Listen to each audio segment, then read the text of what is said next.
Try again.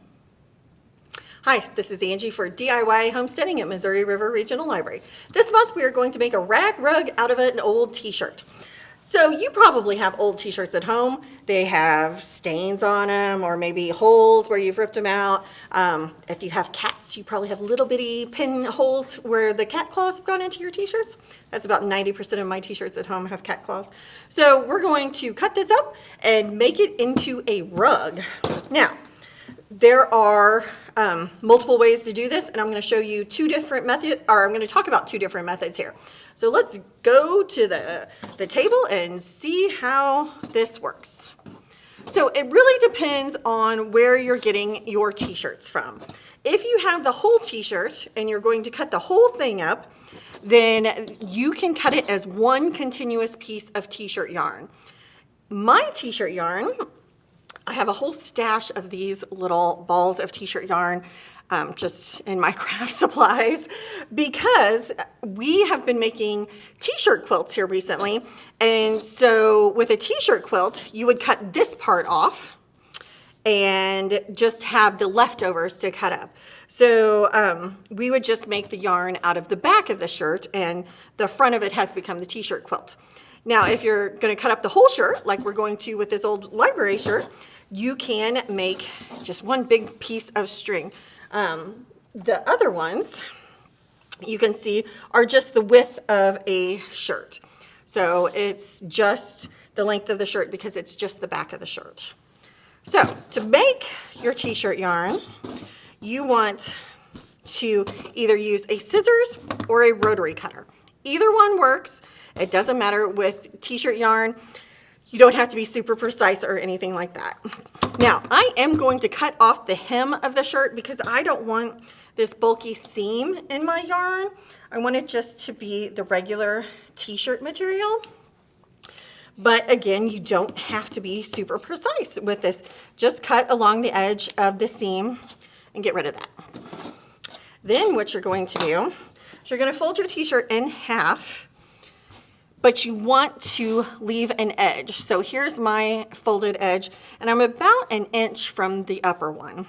And you want to do that because you don't want to cut all the way through. You want to leave that part whole so you can have a continuous piece of string. Now, if you are doing just small strings, cut all the way through. It's fine.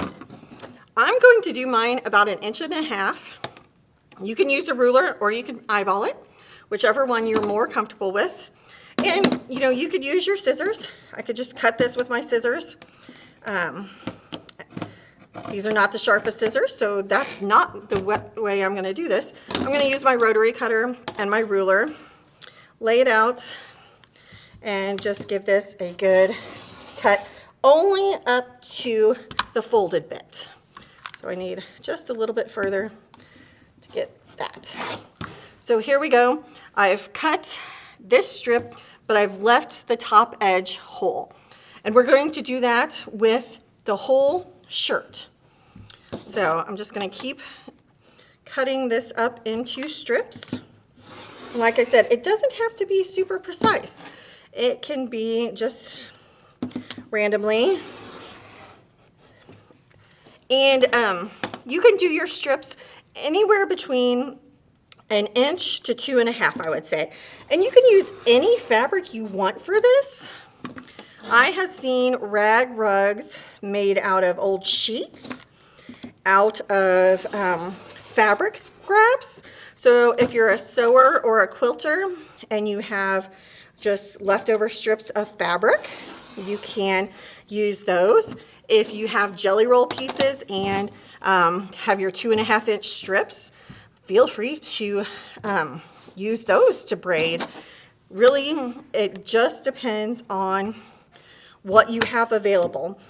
You know, when people made rag rugs before, it was just their leftover bits of stuff. They didn't get anything special. They just used worn old stuff that had outlived its usefulness. All right, now when you get up to the arms, you don't really want to cut into the arms. So we're going to cut this off right before the arms. And then you can use this as a dusting rag or a rag of some sort. I'm sure you can find another use for that bit of material. Okay, so now we have this. And it looks like a jellyfish, doesn't it? What you want to do is you want to open it up here where we didn't cut. You can do this by putting it over your arm, by just laying it out, however works for you. And what we're going to do is we're going to cut diagonally here. So we're going to go from the first one to the second one so that we have a continuous string. If it makes you feel better and is a little more confident, feel free to draw a line that you can cut along. So you can draw a little line so you know where you're supposed to go and you don't get off. You don't have to. If you feel like you're confident and you can just eyeball this, feel free to do that. So then we're just going to cut along that line we drew so that we cut up our bit here in the middle. Now, if you're a quilter, this probably looks familiar to you because this is how a lot of people make binding as well. With binding, you're probably a lot more precise, or I hope you are, but we don't have to be precise here, which is why we're just kind of eyeballing this between the 2 points to get our strip. But I have definitely made quilt binding with this method as well. It saves you on seams. So if you're trying to sew a continuous strip with very few seams, this is how you would do it. Okay, and then for our final one, you're just gonna kind of cut at an angle there so that you have your strip. And then we have this really long piece of t-shirt yarn. And I will tell you, oops, I forgot. Sorry. On the other end, you do the same thing. You just cut it at an angle so that you have the yarn. I will tell you, this is a lot to braid, which is why I kind of like having it cut into smaller pieces. But it doesn't mean you can't use this.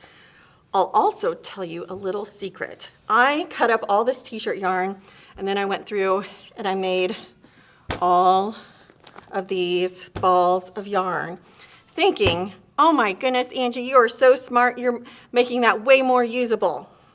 That was wrong when you went to braid, because there's no way to braid this giant ball through, or to weave this giant ball through your braid. So it's a good way to store it, but just beware if you store your t-shirt yarn in a ball and you're going to weave a rug, you will probably have to unwind this to use it. Just FYI. Okay, so we have our t-shirt yarn. How do we make that into a rug? It's very simple. It's a matter of braiding. Now, I have some that I've already put together here, and I am going to do a 4-strand yarn braid. You can do a 3-strand if you don't want to complicate it by doing 4 strands. I happen to think the 4-strand looks pretty, and it's a little more fun, but the same principle applies to a 3-strand. You would just braid it just like you braid your hair or anything else. So to start with, we are going to just take our 4 pieces, we're going to lay them together, and then we're going to tie a knot, just a simple little knot. You do want to get it as tight as possible so it takes up the least amount of space. You don't want a big bulky knot. You want something kind of small and petite. And that is because this is going to become the center of your rug, and the bigger it is, the more it'll stick out from your braid.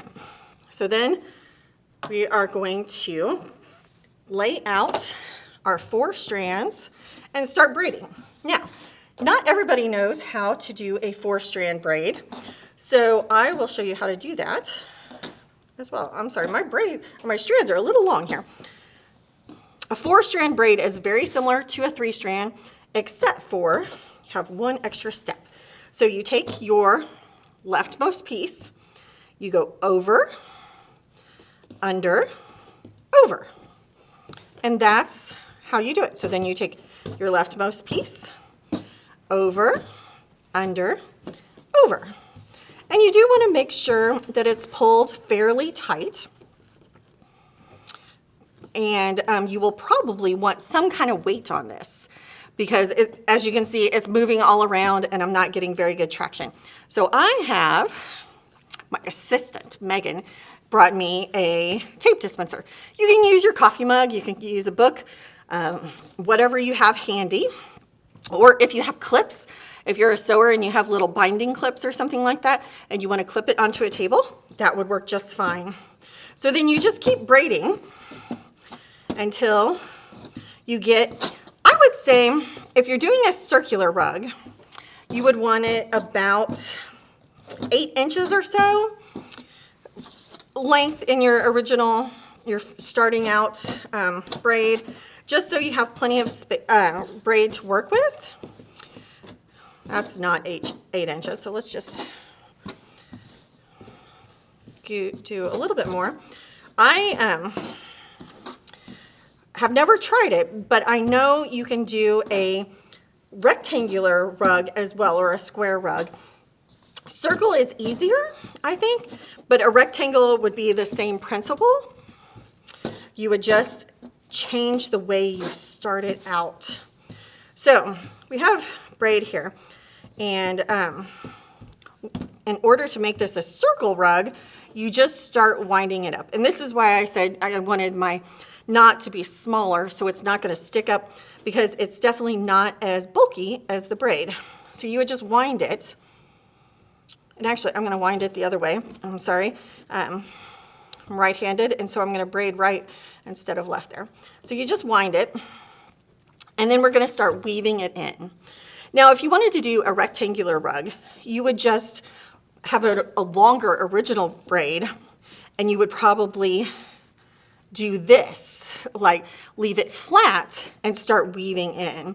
So depending on how big you wanted it, how big your piece would be, and then as you braided, you would weave it in this way and then try to keep it square as you go around it. But I'm going to show you circular. Okay, let me get my 4 pieces stretched out again. So in order to weave this in, you'll take your leftmost piece and you will find the nearest loop on, let me see if I can get this up to the camera. So this is my woven piece, and this black right here is going to be my nearest piece to where I'm braiding. So that's what I want to weave it into. Now I need to get my pieces back again. Hold on.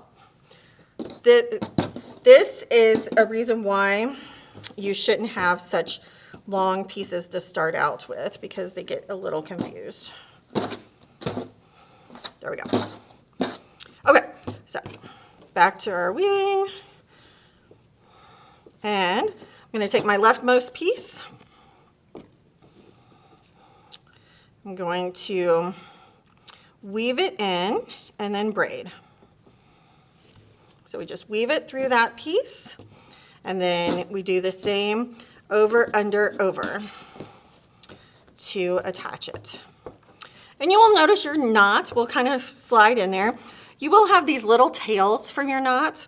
They will just be on the bottom. And as you continue to weave around, they'll disappear under there. It's not a big deal at all. And you know, rag rugs can be as colorful or uniform as you want them to be. So this is very scrappy. I happen to really like the scrappy look, and so I'm doing very scrappy. But if you had, like, let's say 4 different color t-shirts and you wanted it to be a more uniform color, if you were using your giant piece of yarn, it would be more uniform in color and you wouldn't have the variations. But that's completely your aesthetic. However you want to do it is fine. It's up to you. I've seen some beautiful ones online showing you different ways to do this. This is just one method. Feel free to experiment with different ones. And so I hope you get the idea of how that works. I'm going to show you a little bit more on a bigger rug I have, one I started already. So this is one I started the other day. And as you can see, it is definitely scrappy. It's very colorful, different kinds of t-shirts in there. Now, the main t-shirt project we worked on here a while ago was for someone who ran 5Ks and marathons. So a lot of the t-shirts we had were those woven ones that are nice and airy, and they're not a regular t-shirt material like this one was. So there's different textures in here as well as colors and everything like that. The thing with braiding a rug and t-shirt material is that t-shirts are very stretchy. We know this. They always stretch. They don't stay uniform. So your rug can stretch out, and it could bump, get bumps in it, and that's okay. It's not going to hurt anything. You can do a couple things to try to stabilize it. You could put a nice interfacing on the back to, an iron-on interfacing to hold it in place.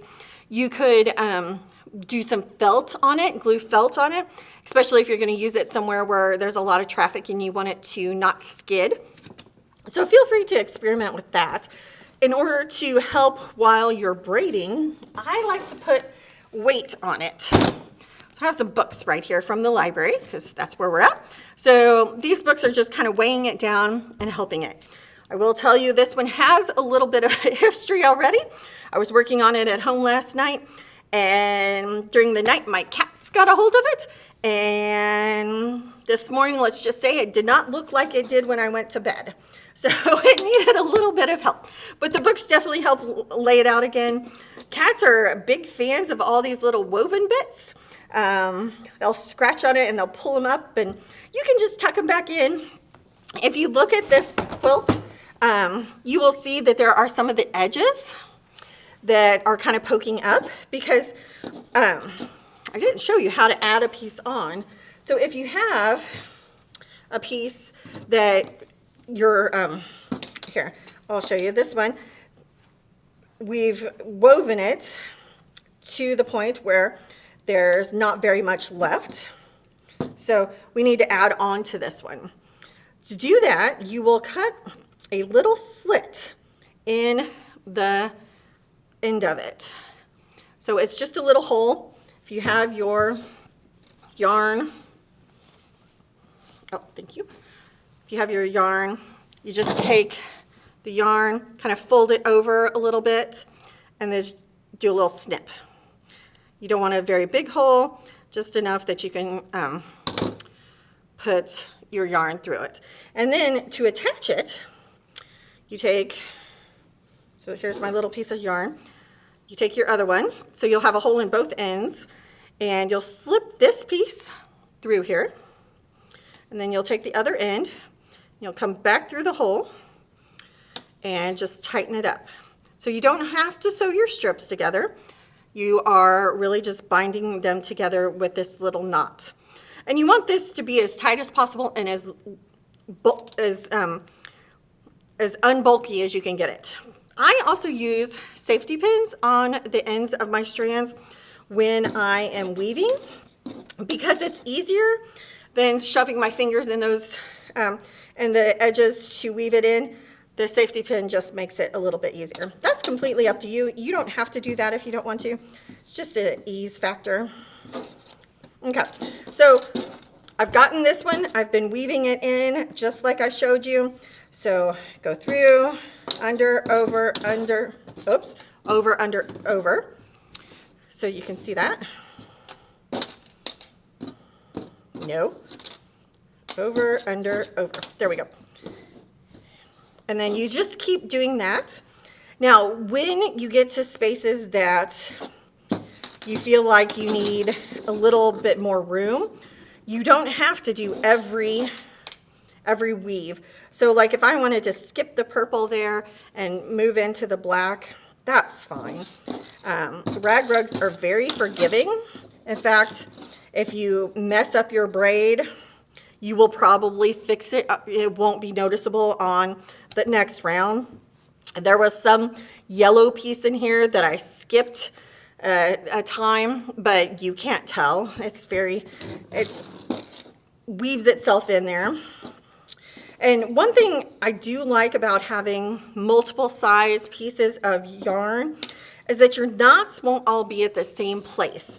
So if you see right here, we have 2 knots that are basically right here at the same place. So that does add a little bulk. So if you vary the sizes of your yarn, you won't have that problem as much. But if you do have it, it's fine. You just kind of work them in there and it'll work itself out. So when you're done, you've woven it, you've gotten it to the size you want, it's nice and flat. You don't want to weave too tight. If you weave too tight, it's going to have a tendency to bunch up. So keep your braid loose, but stable. You don't want it super loosey-goosey, but you want it nice and stable, not too tight. When you're done, you just kind of weave your ends in. So let's say I'm done here. So I will take my leftmost one and I will just kind of weave it under here a little bit so I can get it to a spot more in the back. And then I will cut that edge off. I would probably not leave this big of a piece. So I would probably use up the ends here, and then you can weave it all the way through. But then you just take the next one and you just weave it through. Doesn't even have to be in line because you just want to get that end in there so that it will stay. And this is no sew, so we don't want to sew this at all. There's no thread involved.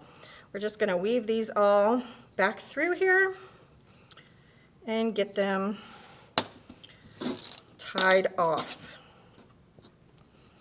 As always, remember that I am not an expert at this.